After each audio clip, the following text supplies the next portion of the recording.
कौन से जो खाने के आइटम हैं जो आपको लगते हैं कि बहुत सेहत के लिए अच्छे होते हैं? हाँ, आप बताइए। सबसे बेस्ट ग्रीन वेजिटेबल्स। हाँ हाँ। खाने में मुझे ज़्यादातर फ्रूट्स होने चाहिए। वो जवार रहता है, नाचनी सबसे बेस्ट है बच्चों के लिए, तो बहुत बेस्ट है नाचनी। मैं तो रोज़ ही देती हूँ अपने बेटे को। Very good. दोस्तों, पोषण की जो शुरुआत होती है वो कहाँ से होती है? जब बच्चा पैदा होता है तब माँ उसे दूध पिलाती है और वहीं से पोषण की शुरुआत होती है। और दुनिया भर में माना जाता है कि माँ का दूध जो है वो बच्चे के लिए सबसे सुरक्षित है।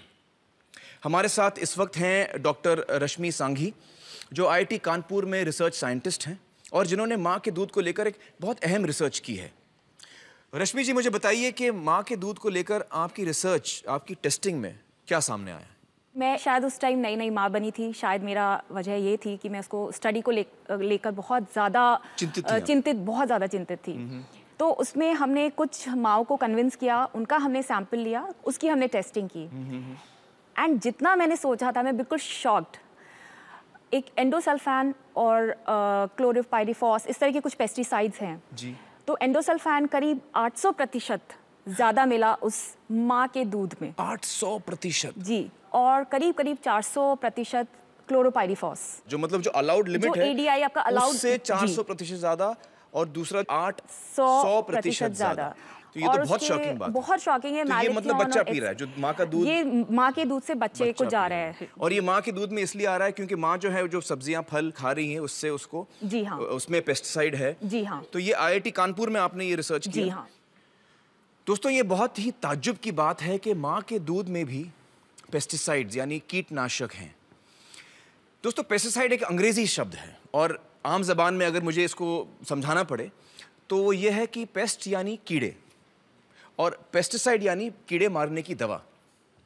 अब हम इसको कहते तो दवा है, लेकिन दरअसल ये जहर है जो कीड़ों को मारता है।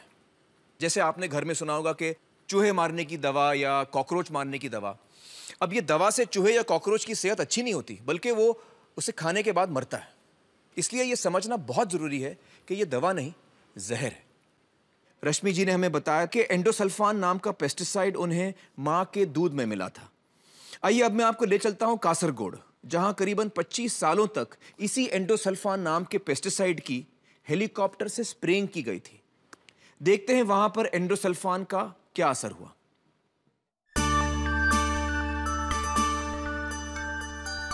केरल को ईश्वर की धरती कहा जाता है। कुदरत ने इसे बेतहाशा खूबसूरती बख्शी है।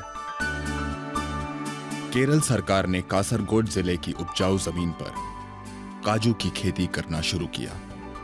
सन 1976 से काजू के पेड़ों को कीट से बचाने के लिए एंडोसल्फान नाम के एक कीटनाशक का छिड़काव शुरू किया गया। कासरगोड जिले की 15,000 एकड़ जमीन पर हेलीकॉप्टर से यह जहर छिड़का गया। ईश्वर की धरती पर यह जहरीली बारिश लगातार 25 साल चली। लाखों लीटर एंडोसल्फान यहां की जमीन पर ही नहीं, लोगों की रगों में भी उतर गया। जिंदगी मौत से बदतर हो गई। 5,000 से ज्यादा लोग इस जहर से तबाह हुए।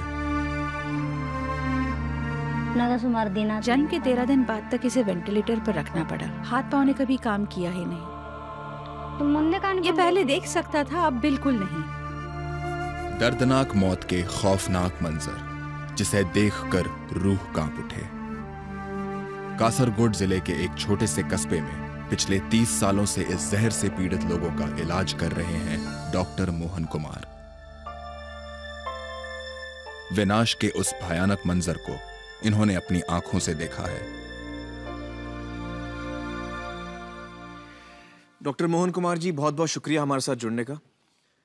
डॉक्टर साहब, इस वीडियो में हमने बहुत ही दर्दनाक दृश्य देखे हैं और यकीन नहीं होता कि ऐसा भी हो सकता है। क्या वाकई वहाँ ये सब हुआ है? मैंने जब कासरगोड में डॉक्टरी शुरू की तब मैंने देखा कि ज़्यादातर सभी घरों में ऐसे पेशेंट थे जो एक लंबे अरसे से बीमार थे। क्रॉनिक पेशेंट्स थे। Cancer, neurological problem, cerebral palsy, दिमाग का लकवा, मानसिक बीमारियां, मिर्गी के दौरे, बच्चों में विकलांगता। एक दूसरी चीज, महिलाओं में मिसकैरेजेस यानी गर्भपात। ऐसा भी हुआ है कि एक ही महिला का 10 बार गर्भपात हो गया। 10 बार? कुछ तो यकीनन वहां पर गलत हो रहा था। इतनी बड़ी तादाद में इतने सारे बीमार लोग, और वो भी इतने छोटे से इलाके में। ये सभी मरीज दो छोटी छोटी नदियों के किनारे पे बसे हुए थे, जहाँ पॉल्यूशन का नामो निशान नहीं था, कोई फैक्ट्री नहीं थी, किसी किस्म का प्रदूषण नहीं था। फिर इतनी बीमारियां क्यों आईं, समझ में नहीं आ रहा था। तब मुझे अंदाजा ही नहीं था कि इस सब के पीछे एंडोसल्फान है। दोस्तों, हमारे साथ यहाँ पर डॉक्टर श्री गोपाल काबरा भी मौजूद हैं। डॉक्टर काबरा पिछले 50 सालों से जयपुर में डॉक्टर रह चुके हैं और सेहत पर जो पेस्टिसाइड्स का असर होता है उसको लेकर उन्होंने काफ़ी रिसर्च की है। डॉक्टर काबरा, बताइए, आपकी रिसर्च में क्या सामने आया? जयपुर के अंदर जितने भी महिला चिकित्सालय हैं उनके अंदर हमने स्टडी करी कि बच्चा जब जन्मता है तो जन्म के समय उनके अंदर कुछ विकृतियां होती हैं, जिसमें कि मस्तिष्क विहीनता, माने बच्चा जन्मा और उसके दिमाग ही नहीं डेवलप हुआ, पूरे ऊपर से खोपड़ी खुली रहती है, दिमाग बना हुआ नहीं रहता है। इसका पेस्टिसाइड के साथ क्या संबंध है? हमें मालूम है कि ये फोलिक एसिड एक विटामिन होता है, तो फोलिक एसिड की कमी के कारण से ये होता है। अच्छा, अब सवाल ये था कि इन महिलाओं के अंदर कमी क्यों हो रही है? तो कुछ कीटनाशक होते हैं जो फोलिक एसिड रोधक हैं, फोलिक एसिड को खत्म करते हैं, और ये पेस्टिसाइड्स हमारे एनवायरनमेंट में से उन महिलाओं को मिल रहे थे। जैसे राजस्थान के अंदर उस टाइम हमने जब स्टडी करी थी तो हमने देखा था कि एक साल के अंदर कम से कम भी 5000 ऐसे बिना दिमाग वाले मस्तिष्क विहीन बच्चे पैदा होते हैं खाली राजस्थान के अंदर। आप कुछ तस्वीरें भी लाए हैं जो हम दर्शकों को दिखाना चाहेंगे। ये तस्वीर है, ये देखिए, मस्तिष्क विहीन बच्चा है जिसका दिमाग बिल्कुल नहीं बना है, दिमाग बाहर निकला हुआ है।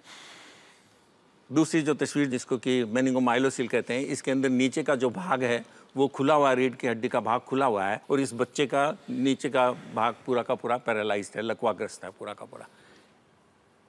तो ये दुनिया से अगर हम इसकी तुलना करें, बाकी जगहों से तुलना करें, तो ये आंकड़े क्या दिखाते हैं हमें? हमारे यहाँ दर विश्व में सबसे ज़्यादा है, विश्व में सबसे ज़्यादा हमारे यहाँ। दूसरा, जो हमने पंजाब के अंदर एक जगह की स्टडी करी तो हमने देखा कि वहाँ की जो जन्मजात विकृतियाँ हैं उनके अंदर ये जननांगों की जो विकृतियाँ हैं वो बहुत ज़्यादा है। जन्मजात विकृतियाँ जिसके अंदर कि लिंग पूरा नहीं बनता है, उसका जो पेशाब का रास्ता है वो गलत है, उसके अलावा उसके अंदर देखा कि मल का द्वार ही नहीं खुला है। तो इसका क्या प्रूफ क्या है कि ये पेस्टिसाइड के साथ जुड़ी बातें? वहाँ वो पेस्टिसाइड्स यूज हो रहे थे जिनका हमें मालूम है, जिनको हम कहते हैं टेराटोजेनिक। टेराटोजेनिक माने ये जो हैं जो गर्भ के अंदर ये विकृति कर सकते हैं, जिनके हमारे पास में एक्सपेरिमेंटल प्रूफ है।